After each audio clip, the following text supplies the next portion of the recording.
Hello guys, कैसे हैं आप? एक बार फिर से आपका स्वागत है आपके अपने यूट्यूब चैनल हक आपका फतेह सीरीज का डे 56 होगा और हम डिस्कस करेंगे परीक्षा में बार बार पूछे जाने वाले बहुत ही महत्वपूर्ण प्रश्न। ये प्रश्न आपके बहुत ही महत्वपूर्ण होंगे, लेकिन वीडियो शुरू करने से पहले अगर आप चैनल पर फर्स्ट टाइम आए हैं तो चैनल को सब्सक्राइब करना, वीडियो को लाइक करना बिल्कुल ना भूलें। शुरू करते हैं आज की वीडियो को। तो फर्स्ट क्वेश्चन बहुत ही इजी क्वेश्चन से शुरुआत करेंगे आज। तो फर्स्ट है आपका, भारतीय साझेदारी अधिनियम कब कब बना था? तो भारतीय साझेदारी अधिनियम जब बना था तब 1932 में बना था। ठीक है, ना ही 30 में, ना 50 में, ना 56 में। ये तो कंपनी एक्ट था 1956, लेकिन सही आंसर क्या है आपका? 1932। नेक्स्ट क्वेश्चन देखते हैं। साझेदारों का दायित्व होता है लाइबिलिटी ऑफ द पार्टनर्स। ये मैंने देखिए आपके बीएसटी में भी बताया है, बीएसटी में भी काफी बार क्वेश्चन पूछा गया है और यहाँ अकाउंट्स में भी। तो साझेदारों का क्या लिमिटेड होता है दायित्व, मतलब लाइबिलिटी? अनलिमिटेड होती है, लिमिटेड एंड अनलिमिटेड अनलिमिटेड दोनों होती हैं, या इनमें से कोई नहीं? तो ऑप्शन होगा आपका सही बी, अनलिमिटेड, असीमित होती है। मतलब फर्म की डेप्ट का पेमेंट करने के लिए इनकी पर्सनल एसेट को भी यूज किया जा सकता है। नेक्स्ट क्वेश्चन देखते हैं। जब दो या दो से अधिक फर्म का मिश्रण होता है तब इसको कहा जाता है, व्हेन टू और more than two firms are mix, then इसको क्या कहा जाता है? ये फॉर्म नहीं, फर्म है। तो जब दो या दो से अधिक फर्म का मिश्रण होता है तो उनको क्या कहलाते हैं? क्या इंटीग्रेशन कहा जाता है, अमालगमेशन कहा जाता है, या रिकंस्ट्रक्शन कहा जाता है, या नन ऑफ दीज? इनमें से कोई नहीं। तो सही ऑप्शन होगा आपका एकीकरण। ठीक है, जब दो फर्म मिश्रण होता है तो उसको क्या बोलते हैं? एकीकरण बोलते हैं। नेक्स्ट क्वेश्चन देखते हैं। किसी स्पष्ट समझौते के अभाव में साझेदार को प्राप्त होता है। देखिए, in the absence of any express agreement, मतलब डीड, अगर कोई डीड नहीं है, एग्रीमेंट नहीं है लिखित, तो पार्टनर्स रिसीव, तो पार्टनर्स को क्या प्राप्त होता है? किसी भी अस्पष्ट अभाव में साझेदार को क्या प्राप्त होगा? Equal share in the profit and losses. Profit and losses में इक्वल शेयर मिलेगा, या 12% इंटरेस्ट ऑन कैपिटल, जो इंटरेस्ट ऑन कैपिटल है आईओसी, वो आपको 12% मिलेगा, या इंटरेस्ट ऑन लोन, लोन पर 18% इंटरेस्ट दिया जाएगा, या ये सभी होते हैं, सभी मिलते हैं अगर कोई एग्रीमेंट नहीं है तो। तो देखिए, जब कोई एग्रीमेंट नहीं होता है तो उसमें Indian provision act, Indian partnership act के कुछ प्रोविजन होते हैं अप्लाई, जैसे कि जो प्रॉफिट होता है वो इक्वली बांटा जाता है, प्रॉफिट इक्वली बांटा जाता है, बराबर बराबर बांटा जाता है, और interest on capital is not allowed, is not is not allowed, ये नहीं दिया जाता है इंटरेस्ट ऑन कैपिटल। और इंटरेस्ट ऑन ड्राइंग भी फर्म नहीं लेती है, इसको भी चार्ज नहीं करती है, नॉट चार्ज। ठीक है, इसको भी चार्ज नहीं किया जाता है फर्म्स के द्वारा। और अगर बात प्रॉफिट इक्वली हो गया, और अगर पार्टनर्स लोन दे देता है या एडवांस दे देता है तो पार्टनर्स के लोन पर 6% पर एनम इंटरेस्ट दिया जाता है। ठीक है, तो ये कुछ प्रोविजंस है। और पार्टनर्स को कोई भी रिम्यूनरेशन नहीं मिलता है, मतलब सैलरी या वेजेस, कोई भी पार्टनर्स या कमीशन मांग रहा है कोई पार्टनर तो उसको नहीं मिलता है अगर पार्टनरशिप डीड नहीं है, मतलब कोई रिटर्न एग्रीमेंट नहीं है। तो यहाँ पर आप देखेंगे सही क्या आ रहा है आपका? ऑप्शन ए सही आ रहा है कि अगर रिटर्न एग्रीमेंट नहीं है, पार्टनरशिप डीड नहीं है, तो प्रॉफिट जो होता है या लॉस होता है वो इक्वली बांट दिया जाता है सभी पार्टनर्स में। नेक्स्ट क्वेश्चन देखते हैं। निम्नलिखित में से कौन सा एक कथन गलत है? Minimum number of the partners in a partnership is 3। कहने के गलत बताइए, तो गलत कौन सा? कह रहे हैं कि साझेदारी में जो साझेदारों की संख्या होती है वो न्यूनतम 3 होती है, कम से कम 3 होते हैं, या प्राइवेट कंपनी में सदस्यों की न्यूनतम संख्या 2 होती है, या एकांकी व्यापार व्यावसायिक संगठन का प्राचीनतम रूप है, या सार्वजनिक कंपनी मतलब गवर्नमेंट पब्लिक कंपनी का पंजीयन कराना अनिवार्य है। तो देखिए, यहाँ पर ऑप्शन ये भी सही कह रहा है कि जो पब्लिक कंपनी होती है उसका रजिस्ट्रेशन कराना मैंडेटरी होता है, अनिवार्य होता है। और यहाँ ये भी बात सही कही गई है कि जो सोल ट्रेड, सोल प्रोप्राइटरशिप है, एकल व्यापार है, वो सबसे पुराना ऑर्गेनाइजेशन का प्रारूप है। और यहाँ पर जो प्राइवेट कंपनी होती है उसमें मिनिमम 2 पर्सन होने चाहिए, ये भी बात सही है। लेकिन ये जो बात कही गई है ए में, ये गलत है। ये गलत कह रहा है यहाँ पर कि 3 नहीं होते, कम से कम 2 पर्सन या 2 पार्टनर होने चाहिए पार्टनरशिप करने के लिए। ये 3 कह रहा है तो गलत है। तो ऑप्शन क्या होगा? ए करेक्ट होगा। नेक्स्ट क्वेश्चन देखते हैं। Underwriter is a person. अभिगोपक जो होता है अंडरराइटर, वह एक व्यक्ति होता है जो अरेंज द इंश्योरेंस पॉलिसी, जो आपकी बीमा पॉलिसी को, पुलिस नहीं है, इंश्योरेंस पॉलिसी है। अभिभावक कौन है? जो इंश्योरर या पॉलिसी की व्यवस्था कराता है वह होता है, या आपका arrange for the export and import, जो निर्यात तथा आयात प्रबंध करता है, या प्रॉमिस, या promise to buy share not subscribed by the public, कि जो प्रॉमिस करता है कि अगर जनता द्वारा शेयर नहीं खरीदे जाते हैं तो वो वादा करता है कि उसके शेयर मैं खरीदूं, और कंपनी निश्चित हो जाती है कि अब मेरे शेयर बिक जाएंगे। अगर जनता शेयर नहीं खरीदती है तो ये वादा करता है उसके शेयर मैं खरीदूंगा, जिस कंपनी से भी ये वादा करता है, प्रॉमिस करता है। D, sell goods on the commission, या गुड्स जो सेल कराता है, गुड्स को कमीशन पर सेल कराता है। तो सही ऑप्शन होगा आपका बी। सॉरी, सही जो ऑप्शन होगा वो बी नहीं, वो होगा आपका सी, ऑप्शन सी। मतलब एक अभिगोपक या अंडरराइटर एक ऐसा पर्सन होता है जो ये प्रॉमिस करता है कंपनी से कि मैं आपके शेयर इशू करा दूंगा, ठीक है। और इसके लिए आपने एक एंट्री भी बनती है कि जब इसको हम शेयर इशू करते हैं तो हम क्या करते हैं, अंडर राइटर्स कमीशन अकाउंट को डेबिट करते हैं, टू लिख देते हैं अंडर राइटर्स। और जब इसको शेयर इशू करते हैं तो underwriters account debit to share capital, ये एंट्री पास हम दोनों कर देते हैं, शेयर कैपिटल। ठीक है, पूरा लिख दूं? चलो पूरा लिख देता हूँ। लो, मैंने पूरा लिख दिया, मैंने पूरा लिख दिया है। ये कब होगी? जब आप उनके ड्यू कर रहे हैं उसके कमीशन को, और कमीशन के बदले में आप क्या दे रहे हैं, उसको शेयर दे रहे हैं, तब ये एंट्री होगी अंडरराइटर्स को। ठीक है, तो नेक्स्ट क्वेश्चन पर चलते हैं।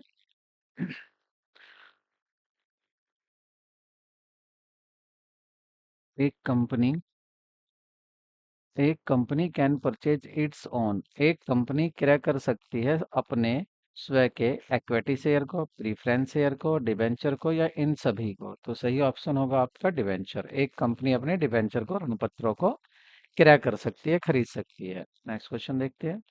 एक कंपनी अपनी द्वारा अपने अंशों के लिए प्रार्थना पत्र के साथ न्यूनतम राशि अंशों के अंकित मूल्य का निम्नलिखित प्रतिशत मांगा जाना चाहिए। देखिए, जो फेस वैल्यू है, ठीक है, अगर 100% है, 100 रुपए का अगर शेयर है, तो अगर इसका पैसा इंस्टॉलमेंट में लेना है, एप्लीकेशन में लेना है, अलॉटमेंट में लेना है, ठीक है, तो एप्लीकेशन पर कितना परसेंट कम से कम पैसा मांगना चाहिए? तो सही आंसर होगा आपका बी, 5% कम से कम होना चाहिए। किस पर? एप्लीकेशन पर। और शेयर अलॉट जब तक नहीं हो सकते जब तक 90% आपका नहीं आ जाता है पैसा, ठीक है। 90% शेयर आपके सब्सक्राइब नहीं कर लिए जाते हैं। नेक्स्ट क्वेश्चन देखते हैं। साझेदारों को दिया जाने वाला वेतन, लाभ और हानि विनियोग में दिखाया जाता है। करें, salary allowed to a partner is show in the profit and loss appropriation account. सही बात है, प्रॉफिट इसी अकाउंट में दिखाया जाता है। ठीक है, appropriation, profit and loss appropriation में दिखाते हैं अगर सैलरी अलाउड होती है, बात सही है। Salary is allowed to a partner only when there is a provision for the same in the partnership deed। और सैलरी तभी दी जाती है अगर पार्टनरशिप डीड में ये लिखा हुआ है कि सैलरी पार्टनर्स को देनी है। तो दोनों बातें सही हैं, ये भी सही है और सही एक्सप्लेनेशन भी ये कर रहा है कि हाँ देना है तो कैसे देना है। तो इसका मतलब ऑप्शन ए आपका करेक्ट होगा। क्यों? क्योंकि ये कह रहा है कि करेक्ट एक्सप्लेनेशन भी कर रहा है। वही पहले में बता रहा है कि सैलरी दी जाती है तो अप्रोप्रिएशन में लिखी जाती है। सैलरी जब अलाउड की जाती है तो is a provision for the same in partnership deed, तो इसका पार्टनरशिप डीड में प्रोविजन होता है। ठीक है, इसलिए देते हैं, इसलिए इसको अप्रोप्रिएशन में दिखाते हैं। तो दोनों बातें सही हैं, ऑप्शन आपका ए करेक्ट होगा। लेकिन यहाँ पर ये तो बता दिया कि प्रोविजन अगर पार्टनरशिप डीड में है तो देंगे, लेकिन ये नहीं बताया अप्रोप्रिएशन में क्यों दिखाते हैं। ये नहीं दिखा रहा है यहाँ पर, ये नहीं बता रहा कि आखिर एप्रोप्रिएशन में ही क्यों दिखाते हैं। ठीक है, उसके बारे में कुछ नहीं कह रहा है, इसलिए आंसर इसका ए नहीं होगा, आंसर होगा इसका बी। के बातें तो दोनों ठीक हैं, लेकिन ये करेक्ट एक्सप्लेनेशन नहीं है। आर जो है करेक्ट एक्सप्लेनेशन नहीं है, ए की, तो ऑप्शन आपका बी होगा। नेक्स्ट क्वेश्चन देखते हैं। निम्नलिखित में से कथन सही नहीं है, आपको बताना कौन सी बात सही नहीं है। कह रहे हैं goodwill is the present value of the firm, anticipated axis earning, सद्भावना किसी फर्म की प्रत्याशित अतिरिक्त आय का वर्तमान मूल्य है। या goodwill is the fictitious asset, goodwill एक फिक्टिशियस एसेट होती है, काल्पनिक संपत्ति होती है। या गुडविल एक intangible asset, N intangible asset होती है। या goodwill is the affected by the location of the business, business की लोकेशन का गुडविल पर फर्क पड़ता है, असर पड़ता है। तो सही ऑप्शन क्या होगा आपका? सही नहीं है कह रहा है। ठीक है, सही नहीं है ये कह रहा है। तो सही क्या नहीं है? गुडविल फिक्टिशियस एसेट कह रहा है, गुडविल फिक्टिशियस। देखिए ये तो बात सही है, present value the anticipated axis, सद्भावना किसी फर्म की प्रत्याशित अतिरिक्त आय का वर्तमान मूल्य होता है, ये भी बात सही है, ए में सही कह रहा है। दूसरा, goodwill is fictitious asset, goodwill fictitious asset होती है, ये नहीं है। ठीक है, ये गलत कह रहा है। फिक्टिशियस एसेट तो वो होती है जैसे आपका प्रॉफिट एंड लॉस, आप प्रॉफिट एंड लॉस अकाउंट को एसेट साइड में दिखा देते हैं, कोई भी ऐसा एक्सपेंडिचर जो आपने रिटर्न ऑफ नहीं किया है उसको वहां दिखा देते हैं, तो वो होती है फिक्टिशियस एसेट। ये तो क्या है? इंटेंजिबल एसेट होती है, और अफेक्ट होती है ये लोकेशन से भी। ठीक है, तो ऑप्शन आपका जो गलत होगा, वो ऑप्शन गलत होगा आपका, हाँ आपका सेकंड। और ये कहाँ आ रहा है? ये सी में आ रहा है यहाँ पर। ये ओनली सी गलत है। ठीक है, गलती इसने पूछा था कि कौन सा सही नहीं है। नेक्स्ट क्वेश्चन देखते हैं। जब new partner bring his share of goodwill premium in cash, it is transfer to the capital account of the sacrificing partners. देखिए अगर कोई पार्टनर्स आता है तो वो क्या लाता है? अपने हिस्से की गुडविल लाता है, मतलब प्रीमियम ऑफ गुडविल लेकर आता है। तो वह उस गुडविल को, वो गुडविल ट्रांसफर कर दी जाती है कैपिटल अकाउंट में। शेयर सैक्रिफाइस जो पार्टनर्स होते हैं उनके कैपिटल अकाउंट पे ट्रांसफर कर देते हैं। बातें सही कह रहा है भाई, उसी को सेक्रीफाइस जो करता है उसी को ट्रांसफर कर देते हैं। ठीक है। The treatment of the goodwill is undertaken at the time of admission of a partner, compensate compensate the old partners for their sacrifice. देखिए जब नया पार्टनर्स आ रहा है, जब नया पार्टनर्स आ रहा है तो वो पुराने पार्टनर से उनका हिस्सा लेता है, उनका शेयर लेता है, कह सकते हैं छीनता है। तो उसके बदले में कुछ तो उसको गिफ्ट देना पड़ेगा। तो उसके बदले में, क्योंकि उन्होंने सेक्रीफाई किया है, तो उसके सेक्रीफाई के बदले में ही वो उनको गुडविल देता है। तो ये भी बात सही है। तो देखिए दोनों बातें सही हैं, और करेक्ट एक्सप्लेनेशन भी कर रहा है या नहीं कर रहा? कर रहा है, उसके बारे में बता रहा है कि क्यों लेते हैं। तो यहाँ कहा कि गुडविल लाता है और उसको वो क्यों लेते हैं, ये बताया है क्यों लेते हैं। क्योंकि वो सेक्रीफाई करते हैं पुराने पार्टनर, इसलिए नए पार्टनर के गुडविल को, प्रीमियम और गुडविल को वो ले लेते हैं। तो दोनों बातें सही हैं, तो ऑप्शन आपका ए सही होगा, कि आपका असर्शन ए और रीजन आर करेक्ट है। और ये आर जो है वो एक्स ए की करेक्ट एक्सप्लेनेशन भी है। ऑप्शन आपका ए करेक्ट है। नेक्स्ट क्वेश्चन देखते हैं। किसी साझेदार की सेवानिवृत्ति के बारे में निम्नलिखित में से कौन सा कथन गलत है? देखिए ये कह रहे हैं रिटायरमेंट। ठीक है, तो यहाँ रिटायरमेंट की बात करेंगे, लेकिन आपको चार ऑप्शन दिए गए हैं, आपको इन चार ऑप्शन में बताना है कि आखिर रिटायरमेंट के बारे में कौन सा गलत कहा गया है। फर्स्ट देखते हैं, partner and partners entitled and entitled to his own share of the goodwill at the time of his retirement. Partner retirement के समय अपन, उसको अधिकार होता है पार्टनर्स को कि जब उसका रिटायरमेंट हो रहा है तो वो अपने हिस्से की गुडविल ले ले। ठीक है, ये होता है साझेदार और सेवानिवृत्ति के समय सद्भावना के अपने सद्भावना, मतलब ये ख्याति कह रहे हैं, हिंदी में इसको क्या बोलते हैं? ख्याति। ठीक है, ख्याति मतलब गुडविल, एक ख्याति है आपका गुडविल। तो गुडविल अपने हिस्से के हकदार होता है, हाँ भाई हकदार होता है, जो भी उसका हिस्सा है वो अपनी गुडविल ले लेगा जो रिटायर हो रहा है। बात सही है। दूसरा देखते हैं, there is no need to compute the gaining ratio when the consuming partner decide to share profit in the same ratio that existing among them period to retirement. ठीक है, देखिए अगर आपके पार्टनर्स, ये यहाँ यूँ कह रहा है तीन पार्टनर्स हैं। ठीक है, तीन पार्टनर्स हैं, और यहाँ पर क्या है, ये तो पार्टनर रिटायर हो गया है। ठीक है, ये तो हो गया है रिटायर। अब बचा कौन आपका? ए बचा और बी बचा। तो अगर नए रेशो के बारे में कुछ नहीं बोला गया है तो ये कह रहे हैं कि इनका जो आपस में जो तो कह रहे हैं कि no compute the consuming partner decide to profit same ratio exit एवं, तो ये इसी तरह से रेशो आगे मिलेंगे और इनका गेनिंग रेशो भी यही होगा। ठीक है, बिल्कुल सही है। There is no need to compute the gaining ratio. अब आपको गेनिंग रेशो नहीं निकालना है, क्योंकि नए रेशो के बारे में कुछ नहीं बोल रहा है। तो जो ये पहले से रेशो लेकर चल रहे थे, मान लेते हैं 3:1 रेशो था। ठीक है, तो यहाँ से सी चला जाता है, तो बचा क्या? ये बचा 3:2। ठीक है, तो ये 3:2 जो है, ये 3:2 में ही अपना प्रॉफिट बांटेंगे, ये कह रहा है। तो ये भी ऑप्शन सही कह रहा है इस बात को भी, कि अगर कोई पार्टनर जाता है, नया रेशो के बारे में कुछ नहीं कह रहा, कि तो जो उनका पहला रेशो था, तो वो उसी रेशो में अपना प्रॉफिट बांटेंगे और यही उनका गेनिंग रेशो होगा। तो सही कह रहा है वो। नेक्स्ट देखते हैं। Existing good executive good will be written off by the beating all partners capital account in the old ratio of the creating the goodwill accounts। मौजूदा माल को उनके पुराने अनुपात में सभी साझेदारों के को पूंजी खाते को और ख्याति को खाते में जमा करके लिखा दिया जाता है। मतलब ख्याति को क्या कह रहे हैं कि अगर कोई पार्टनर जाता है, तो उनके नाम की जितनी भी सभी की जो गुडविल है वो सभी को मिल जाती है। गुडविल में जिसका जितना हिस्सा होता है उसको मिल जाता है, और जाने वाले को भी उसका हक दे दिया जाता है, जितना भी उसका शेयर है। ठीक है, उसको भी वो दे दिया जाता है उसके ओल्ड प्रॉफिट शेयरिंग रेशो में। ठीक है, और ये भी बात सही कह रहा है, जाने वाले को गुडविल भी दे देते हैं जब वो जाता है। उसके बाद है कि नया रेशो जो होगा, gaining ratio minus old ratio होगा। भाई ये गलत है, ये फॉर्मूला गलत है, क्योंकि देखिए अगर आपको न्यू रेशो निकालना है, ठीक है, तो न्यू रेशियो आप निकालना चाहते हो, तो इसके लिए आपको क्या करना पड़ेगा? अगर पार्टनर जा रहा है, तो आप करेंगे ओल्ड, इसमें करेंगे आप न्यू रेशो,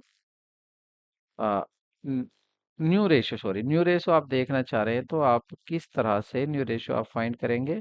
तो देखिए न्यू रेशो का फॉर्मूला क्या बन जाएगा, आपको देखना है न्यू शेयर। न्यू शेयर का फॉर्मूला देखते हैं। तो न्यू शेयर का क्या होगा? जो ओल्ड था, जो ओल्ड शेयर था, उसमें से आप माइनस कर देंगे जो इनका नया से इनका सैक्रिफाई कर रहे हैं, जो इन्होंने सैक्रिफाई किया है या गेन किया है, सॉरी जो इन्होंने गेन किया है, क्योंकि जाने वाले से क्या होगा? इनको गेन होगा।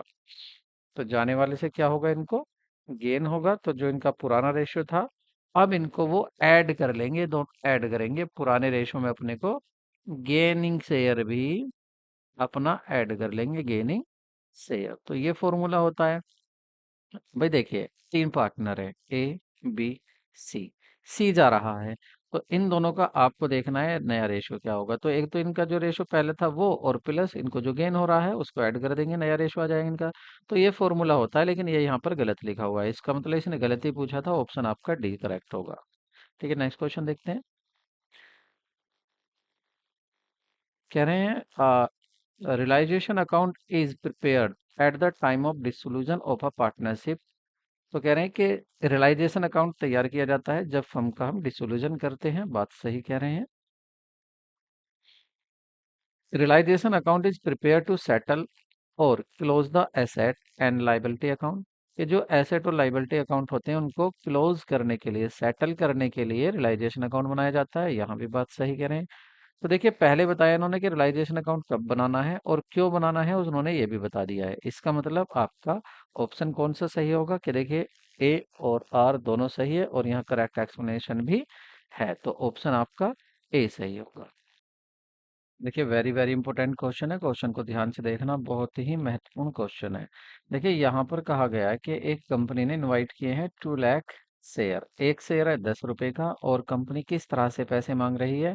कंपनी मांग रही है, कह रही है एप्लीकेशन पर पैसा देना है, 3 रुपए एप्लीकेशन पर देने हैं, और फिर कह रही है कि अलॉटमेंट पर भी देने हैं। अलॉटमेंट पर कह रही है 5 रुपए देने हैं, अलॉटमेंट पर 5 रुपए देने हैं। और फिर आगे कहा गया कि 2 पर share first and final call, और 5 तो 538, और करें 2 फर्स्ट एंड फाइनल कॉल पर, फर्स्ट एंड फाइनल कॉल पर आप रुपीज दोगे, 2 रुपीज दोगे, इस तरह से 10 रुपीज पूरे आ जाएंगे। ठीक है, लेकिन होता क्या है कि company issue was over subscribed. Public ज्यादा एप्लीकेशन भेज देती है और कंपनी को कितना रुपया मिलता है, 9,600 एप्लीकेशन मनी मिलती है। तो कंपनी क्या करती है, कंपनी रिजेक्ट कर देती है कुछ एप्लीकेशन को, और जो बाकी बची एप्लीकेशन है उन पर प्रोरेटा अलॉटमेंट यूज करती है रिमेनिंग एप्लीकेंट्स पर, और वो भी रेशियो क्या हो रखती है, 4:5। किसी ने 5 मांगे, उसको 4 दिए। तो पूछ रहे हैं application for how many share were rejected, तो कितनी एप्लीकेशन रिजेक्ट कर दी गई हैं। तो यहाँ पर देखिए, देखिए यहाँ आप ये देखिए अमाउंट कितना रिसीव्ड हुआ है। अमाउंट रिसीव्ड, अमाउंट रिसीव्ड जो हुआ है वह हुआ है कंपनी को 9,60,000। ठीक है, 9,60,000। अब आप देखिए एक एप्लीकेशन पर कितने रुपए हैं, 3। 3 से इसको डिवाइड करेंगे तो क्या आ जाएगा आपका, यह आ जाएगा आपका 3 3 जा 9, 3 2 जा 6, 3,20,000। इसका मतलब जो शेयर आए हैं, ठीक है, जो एप्लीकेशन आई हैं, एप्लीकेशन जो रिसीव्ड हुई हैं, एप्लीकेशन जो रिसीव्ड हुई हैं वो हुई हैं कितनी, 3,20,000। ठीक है, इसमें से कुछ तो वापस कर दिए। अब एक बात बताइए, देखिए कंपनी ने कितनी एप्लीकेशन मांगी थी, 2 लाख शेयर के लिए। तो क्या कंपनी 2 लाख से ज्यादा दे सकती है, बिल्कुल नहीं दे सकती। इसलिए कंपनी ने 2 लाख शेयर ही इशू किए हैं। कितने शेयर इशू किए हैं, 2 लाख शेयर इशू किए हैं कंपनी ने, पहली बात। इससे ज्यादा कंपनी नहीं कर सकती। और किस रेशो में किए हैं, 5:4। मतलब कोई 5 मांगता है तो 4 देते हैं। तो देखिए 4 शेयर दिए हैं, 4 के बराबर क्या है, 2 लाख। तो 5 के बराबर क्या होगा ये देखना है आपको। तो 4 से डिवाइड करेंगे और 5 की मल्टीप्लाई करेंगे, तो इससे काटते हैं इसको, ये आ गया आपका 5। 50 आ गए। तो देखिए, और 50,000 और मल्टीप्लाई करेंगे 5 की, तो ये आ जाएगा 2,50,000। ठीक है, 2,50,000। तो देखिए कंपनी के पास जो एप्लीकेशन आई, जो कंपनी के पास एप्लीकेशन आई है वो कितनी आई है। यहाँ पर हमने 2 लाख को हमने डिवाइड करके देखा है, तो देखिए हमें सीधा सा दिख गया कि यहाँ पर जो 5 के बराबर है, तो कंपनी के पास कितनी एप्लीकेशन आई है, कंपनी से शेयर कितनों ने मांगा, तो शेयर मांगा है 2,50,000। 2.5 लाख लोगों ने शेयर मांगा। ये वो, अभी इसमें वो अलग है जो वापस रिजेक्ट कर दिया, ये तो मैं उनकी बता रहा हूँ जिन्होंने मांगा, जिन्हें कुछ दिया। तो और इनको दिया कितनों को, इनको दिया है केवल 2 लाख शेयर वो होल्डर को। ठीक है, मांगा तो है 2.5 लाख वालों ने, और दिया कितनों को है, दिया है कंपनी को केवल कंपनी ने, कंपनी से कितने लोगों ने मांगा है, 2.5 लाख ने, लेकिन कंपनी ने कितने लोगों को दिया है शेयर अपना, 2 लाख को, क्योंकि उसने शुरू में क्या दिया था, 2 लाख दूंगा। तो 2 लाख को तो दे दिया। तो अब आप यहाँ देखिए, देखिए एप्लीकेशन यहाँ तो कितनी एप्लीकेशन आई, 3,20,000, और इसके हिसाब से वो एप्लीकेशन जिन्होंने, जिनके बिल्कुल खाली हाथ नहीं जाने दिया। देखो दो तरह के लोग थे, एक तो बिल्कुल खाली हाथ चले गए, एक ऐसे थे कि कुछ शेयर लेकर गए। तो वो जो कुछ शेयर लेके गए वो कितने थे, 2,50,000 थे। ठीक है, ये ऐसे शेयर थे जो कुछ ना कुछ लेकर गए। तो आप इसमें से इनको हटाइए। ठीक है, इनको हटा दीजिए, बाकी आपका आंसर आ जाएगा। देखिए 3, तो ये आप इनको माइनस करेंगे तो देखिए आपका क्या आ जाएगा, 700। और आपका ये हो गया आपका 12 माने 7, और यहाँ पास 70,000। तो 70,000 एप्लीकेशन ऐसी थी जिनको वापस कर दिया। अब समझिए, देखिए, देखिए टोटल एप्लीकेशन कितनी आई, कंपनी के पास टोटल एप्लीकेशन आई थी 3,20,000। इसमें से कंपनी ने क्या किया, 70,000 को तो बिल्कुल अलग कर दिया, कह दिया कि आपको मैं कुछ नहीं दूंगा, पैसा आपका वापस करूंगी, कंपनी ने कहा। बाकी कितनी बची, बाकी बची 2,50,000। इनसे क्या कहा, इनसे कहा कि देखो भाई मैं आपको खाली हाथ नहीं भेज रही हूँ। कंपनी ने कहा कि मैं आपको 2 लाख शेयर दे रही हूँ। कितने दे रही हूँ, 2 लाख। 50,000 का जो पैसा एडवांस में आया है इसको मैं एडजस्ट कर लेती हूँ। ठीक है, तो इनको ये किया था। हमसे आंसर क्या पूछा था, हमसे पूछा था कि वो शेयर बताइए जिनको वापस कर दिया, तो वो कितने थे, 70,000। ये मैंने अभी ऑप्शन करेक्ट किया है, 70,000। ठीक है, तो यहाँ गलत लिखा हुआ था, मैंने उसको करेक्ट कर दिया, 70,000 इसका आंसर होगा। क्वेश्चन वेरी वेरी इंपॉर्टेंट है, और देखिए ये आयोग ने पूछा हुआ क्वेश्चन है, मैंने आपको ये इसलिए दिखाया है क्योंकि यहाँ इस रेशो में तो सब पूछ लेते हैं, लेकिन रिजेक्ट किए हुए शेयर पूछ रहा है, ये सबसे बड़ी बात है। ठीक है, क्वेश्चन अगर समझ में नहीं आया हो तो एक बार कमेंट कर देना, इस क्वेश्चन को मैं दोबारा समझा दूंगा आपको। ठीक है, अगर आप कमेंट करते हैं तो। कि ये क्वेश्चन आपको दोबारा समझना, तो मैं दोबारा समझा दूंगा। वेरी वेरी इंपॉर्टेंट क्वेश्चन है, इसको आप जरूर कर ले। तो ऑप्शन आपका सी सही था। नेक्स्ट क्वेश्चन देखते हैं। नेक्स्ट क्वेश्चन देखते हैं। देखिए कह रहे हैं यहाँ पर समटाइम्स, कभी कभी, company purchase are running business, कभी कभी कंपनी किसी रनिंग बिजनेस को खरीदती है, मतलब एसेट और लाइबिलिटी खरीद लेती है, दोनों ही किसी बिजनेस की। And issue debenture to the vendor, और जिससे खरीदा है उसको बदले में क्या करती है, परचेज कंसिडरेशन में जो समझौता हुआ है उसके बदले में डिबेंचर इशू कर देती है, कहती है मैं पैसे नहीं दे रही, पैसे नहीं है, आप मेरे डिबेंचर ले लीजिए। ठीक है, तो बात सही है, ऐसा होता है। कंपनी क्या करती है, किसी से भी एसेट खरीद लेती है और उसको फिर बदले में पैसा ना देकर क्या दे देती है, परचेज कंडीशन में डिबेंचर इशू कर देती है, शेयर भी इशू कर देती है, नो प्रॉब्लम। आगे क्या रहा है रीजन में, इन सच केसेस, इस तरह के केसेस में purchase consideration can be equal to the net asset, net asset के इक्वल हो सकता है, ठीक है, और उससे but not be more than net asset, लेकिन नेट एसेट से ज्यादा नहीं होता, ये गलत है। ज्यादा भी होता है, क्योंकि कभी कभी क्या होता है, हमें पता होता है कि हम क्या एसेट खरीद रहे हैं, लेकिन कुछ एसेट ऐसी होती है जो कंसिडरेशन में निकल कर आती है, जब दोनों साइड इक्वल नहीं आती, तो वहां पर अगर डेबिट साइड में कमी आ रही है तो वहां क्या होती है, गुडविल होती है, तो उसको हम अपने पास से लिख देते हैं गुडविल। ठीक है, तो ऐसा नहीं है, कंसिडरेशन के ज्यादा नहीं हो सकता, नेट एसेट से ज्यादा भी हो सकता है, तो यहाँ पर ये इसको गलत कह रहे हैं। तो आपका असर्शन ए तो सही है, लेकिन रीजन आर गलत है। तो ऐसा ऑप्शन कौन सा होगा आपका, सी होगा कि A correct but R incorrect. Next question देखते हैं। नगद और नगद समतुल्य, cash and cash equivalent do not include, cash and cash equivalent में क्या नहीं होता, चेक भी होता है, ड्राफ्ट इन हैंड भी होता है, बैंक डिपॉजिट भी होता है, बैंक ओवरड्राफ्ट, और नन ऑफ द अबव। देखिए बैंक ओवरड्राफ्ट नहीं होता है, ये क्या है, ये तो लाइबिलिटी हो गई। अगर बिजनेस की क्या है, लाइबिलिटी है, ठीक है, शॉर्ट टर्म लाइबिलिटी है, तो और पैसा वापस देना पड़ेगा, मतलब बैंक बैंक से ज्यादा पैसा निकाला हुआ है बिजनेस ने, जितना जमा था उससे भी ज्यादा। तो ये कैश में कहाँ गया, कैश तो हमारी ये सेट होती है, ये लाइबिलिटी है, तो ये ऑप्शन सी सही होगा। नेक्स्ट क्वेश्चन देखते हैं।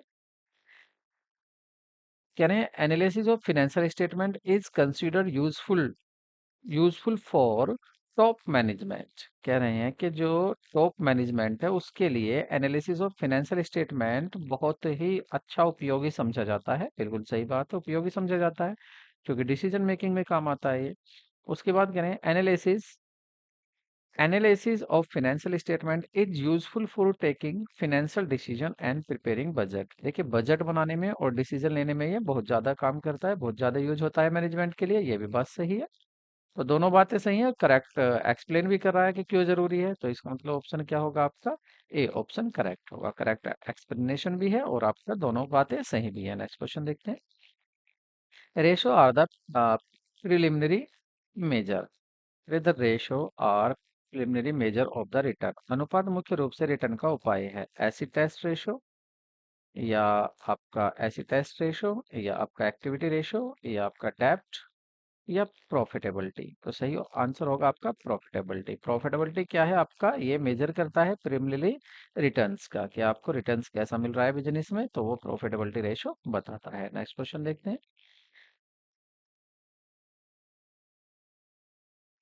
Short term investment are not considered while preparing cash flow statement. जब आप कैश फ्लो स्टेटमेंट को बनाते हैं तो आप शॉर्ट टर्म इन्वेस्टमेंट को कंसीडर नहीं करते हैं, बिल्कुल नहीं करते हैं इसको, शॉर्ट टर्म को। और दूसरा है आपका being cash and cash equivalent they are the part of management of the enterprises. कह रहे हैं ऐसा क्यों है, ऐसा इसलिए है कि कह रहे हैं कि being cash and cash equivalent they are part of cash management of the enterprise, नकदी और नकदी समकक्ष होने के कारण वे उद्यम के नकदी प्रबंध का हिस्सा होते हैं। दोनों बातें सही हैं और करेक्ट एक्सप्लेनेशन भी है। तो यहाँ पर आज की वीडियो कंप्लीट होती है। ठीक है, वीडियो कैसी लगी आप कमेंट में जरूर बताएं। मिलते हैं नेक्स्ट वीडियो में, टेक केयर, बाय बाय।